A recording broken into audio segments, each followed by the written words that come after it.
Bueno, cuestión de cuestiones. Aquí estamos hablando pues, de Almanzor, de Sancho de Castilla, de Alfonso V, de tal. ¿Y en qué hablaba esta gente entre sí? Claro, ¿en qué idioma hablaban los españoles de finales del siglo X? ¿Cómo se entendían, por ejemplo, el obispo de Santiago y Sancho de Pamplona? ¿En qué lengua se dirigía un caballero a sus menestrales o el conde de Urgel a un primo del Sobrarbe? Y en la España andalusí, ¿en qué idioma hablaba la gente? Son grandes preguntas porque es que ahora, entre guerras y almanzores, sanchos y califas, en España estaba pasando algo de una importancia fundamental, y es que nacían nuestras lenguas actuales. Es en esta época, finales del siglo X, principios del siglo XI, cuando aparecen los primeros testimonios de las lenguas romances, es decir, de las lenguas evolucionadas a partir del latín. ¿Y cómo empezó todo? ¿Cómo empezó a hablarse castellano, galaico-portugués, catalán? Pues vamos a retroceder un poco. Situémonos en la España de los visigodos, hacia el año 600, por ejemplo. La lengua que habla la gente, desde las aldeas hasta los palacios, es el latín.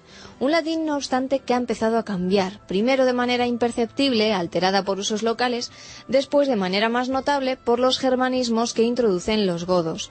El proceso de transformación se acelerará en los siglos siguientes. De esta forma, al doblar el primer milenio, lo que la gente hablaba en la calle ya se parecía cada vez menos a la lengua original. ¿Y cómo era ese latín alterado entonces, ese latín que había cambiado?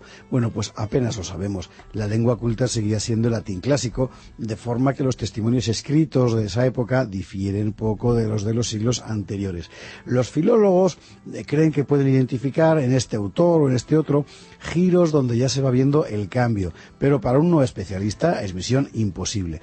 Lo que sí sabemos es que el latín iba evolucionando de forma distinta en cada sitio, y así nacen diferentes formas romances, que es como se llama a los dialectos populares surgidos de la vieja lengua romana. ¿Cuántas formas romances? Muchas, y este es un momento fascinante para el historiador, una de esas situaciones en las que cualquier cosa habría sido posible. Podemos imaginárnoslo de la siguiente manera: estamos asistiendo al nacimiento de una planta y no sabemos cómo va a ser.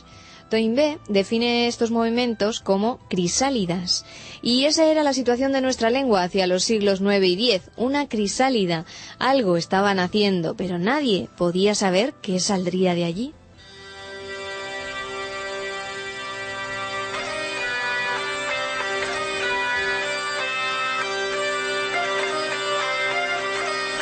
A la altura de los siglos X y XI, cualquier otro dialecto, cualquiera, hubiera podido acabar siendo el español por antonomasia, lo que llamamos español. El romance que se hablaba en el área de Galicia, León y Asturias era diferente del que se hablaba en Castilla y del que circulaba en el Pirineo aragonés. El del Pirineo era distinto del que se hablaba en el Pirineo catalán, y todos ellos eran distintos del que se hablaba en la España bajo dominación musulmana. Y además había otra lengua autóctona, el vascuence, que no era romance, es decir, que no venía del latín, y que se hablaba fragmentada en dialectos distintos en un área bastante extensa del norte, parte de Navarra, Vizcaya, Guipúzcoa, parte de La Rioja. Bueno, cada una de esas formas romances va a dar lugar después a otras lenguas dialectales del latín: el gallego, emparentado con el asturleonés; el aragonés, que solo iba a sobrevivir finalmente en un área limitada de la provincia de Huesca; el catalán, que es un dialecto romance emparentado con el dialecto provenzal del sur de Francia. El que va a predominar como lengua popular es el romance castellano, como lengua popular y pronto también como lengua culta. Durante mucho tiempo se ha aceptado que las primeras palabras escritas en romance castellano son las anotaciones de un monje en un glosario del monasterio riojano de San Millán de la Cogolla.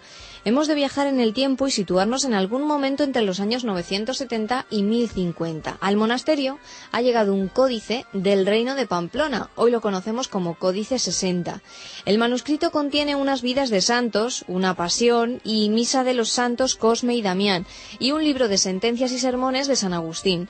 Sobre ese manuscrito, que está en latín, dos monjes añaden algunas notas para hacer más comprensible el texto original. Dicen así: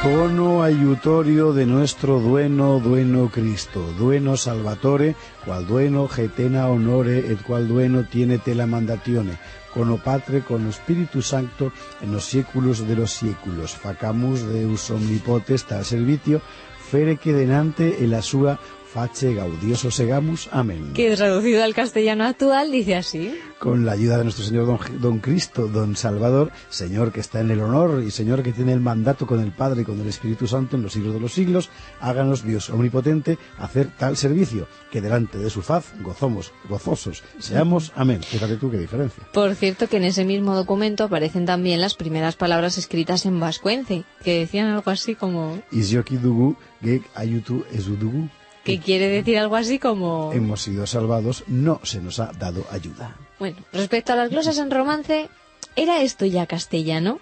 Pues no exactamente, aún estamos en el momento crisálida. Es un protorromance con elementos de dialecto riojano, navarro, aragonés, castellano, leonés, pero aquí están ya todos los rasgos que se convertirán en el castellano. Menéndez Pidal vio aquí el origen de nuestra lengua. Durante mucho tiempo se pensó que estas glosas de San Millán son las primeras palabras escritas en romance castellano, pero no. Hoy, después de las investigaciones de los hermanos García Turza, sabemos que hay todavía inscripciones anteriores. En San Millán, además de ese códice 60, hay otro, el 46, que es todavía anterior. Si el 60, que es lo que hemos leído, es del siglo XI, este del que hablamos ahora sería de finales del X. Es muy interesante, porque al principio estos textos eran tomados simplemente como un latín mal escrito, un latín chapucero. Ha hecho falta un estudio más detallado para verificar que no es que fuera latín malo, sino que ya era romance castellano o leonés. El caso de ese códice 46 que citábamos es el ejemplo, ¿no? Es una especie de gran diccionario enciclopédico que tenía en su época 20.000 artículos y que está fechado el 13 de junio del año 964. Otro de los abuelos más viejos de nuestro idioma es un texto muy divertido, La noticia de quesos, que procede de un monasterio de León y que es del año 980. En ese año, el monje encargado de la intendencia, minucioso, toma nota de los quesos consumidos y sonaba más o menos así. Noticia de quesos que spisit frater semeno in labore de fratres, in illo bacellare di circa sancte iuste quesos 5, in illo alio de apate 2 quesos, en que pusieron ogano quesos 3, in illo de castrelo 1, in illa vinia mayore 2, que levaron enfosado 2, adilatore que varon aceguia 2 cuando la taliaron y la mesa, 2 que levaron leyone, alio que leva de sobrino de gomi, 4 que spiseron cuando lo regue venita de rocola y qua salvatore ibi uenit. O sea, noticia de los quesos que gastó Jimeno, monje del monasterio de los Santos Justo y pastor de Rozuela. En el vacillar o majuelo próximo a San Justo, 5 quesos. En el vacillar del abad, 2 quesos. En el que plantaron este año, 4 quesos. En el castrillo, 1 queso. En la viña mayor, 2 quesos. 2 que llevaron enfonsado a la torre. 2 que llevaron a cea cuando cortaron la mesa.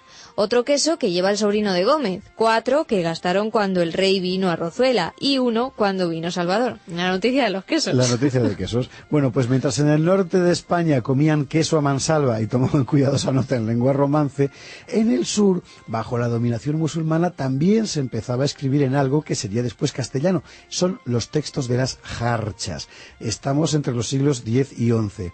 En la España musulmana la gente no ha dejado de hablar el latín popular y la lengua se ha mantenido hasta el extremo de que empiezan a aparecer como cierre o estribillo de poemas árabes y judíos pequeñas cancioncillas en lengua romance, en latín evolucionado con influencias árabes. Bueno, esos son las jarchas. El descubrimiento de la glosa de San Millán, este que hemos contado, fue muy reciente, a principios del siglo XX. Este de las jarchas es de antes de ayer, fue en 1945, cuando un inglés de origen judío, Stern se llamaba, reparó en ellas. Hoy son muy conocidas. ¿Y cómo sonaban? Bueno, pues más o menos en el siglo XI había una que sonaba así. Ben sidi beni, el querer es tanto beni, dest asameni con filio dibn adayeni. ¿Qué quiere decir? Ven, dueño mío, ven, el poder amarnos es un gran bien que nos depara esta época tranquila, gracias al hijo de Ibn ad-Dayan. Y así se va formando en España algo que ya es una lengua propia, hija del latín pero distinta de él. A partir del siglo XIII, empiezan a aparecer los primeros textos literarios escritos ya en romance. Hasta entonces se escribía solo en latín. Ahora se escribirá también en algo que empieza a ser castellano, mientras al mismo tiempo se escribe en catalán y en galaico-portugués.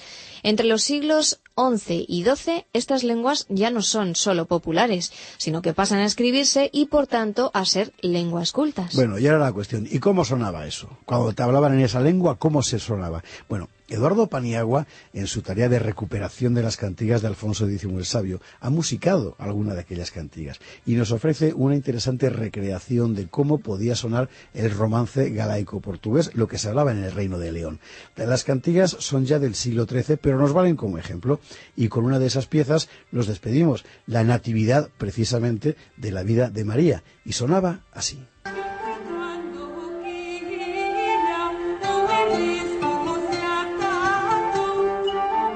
Como irei a miña terra, eu recibí quebranto grande entre meus veciños, que eu, palo Deus santo, quisera que a testa me fosante tallada, que a porta do templo dixeron míos porteiros, pois non había fillos como meus compañeiros, non entraría dentro de naves nen cordeiros, nen rende miña oferta non sería fillada.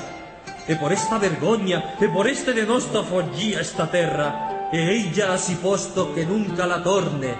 E no mes de agosto haberá ben 6 meses que fis aquí estada entre aquestas montañas, que é terra esquiva con estes meus ganados, que máis me val que viva en lugar apartado, que viva moi cativa a facer entre mias gentes vergoñosa e viltada.